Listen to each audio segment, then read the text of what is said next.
اور ہم نے انسان کو مٹی کے خلاصے سے پیدا کیا ہے، پھر اس کو ایک مضبوط اور محفوظ جگہ میں نطفہ بنا کر رکھا، پھر ہم نے نطفے کا لوتھڑا بنایا، پھر لوتھڑے کی بوٹی بنائی، پھر بوٹی کی ہڈیاں بنائیں، پھر ہڈیوں پر گوشت پوست چڑھایا، پھر اس کو نئی صورت میں بنا دیا۔ سو بڑا برکت والا ہے اللہ جو سب سے اچھا بنانے والا ہے۔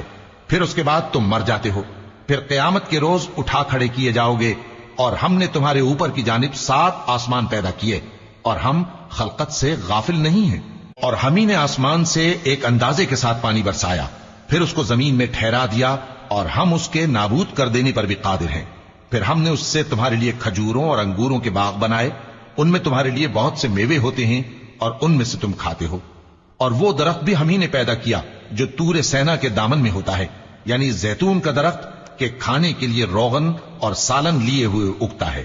اور تمہارے لیے چوپایوں میں بھی عبرت ہے کہ جو ان کے پیٹوں میں ہے اس سے ہم تمہیں دودھ پلاتے ہیں، اور تمہارے لیے ان میں اور بھی بہت سے فائدے ہیں، اور بعض کو تم کھاتے بھی ہو، اور ان پر اور کشتیوں پر تم سواری بھی کرتے ہو۔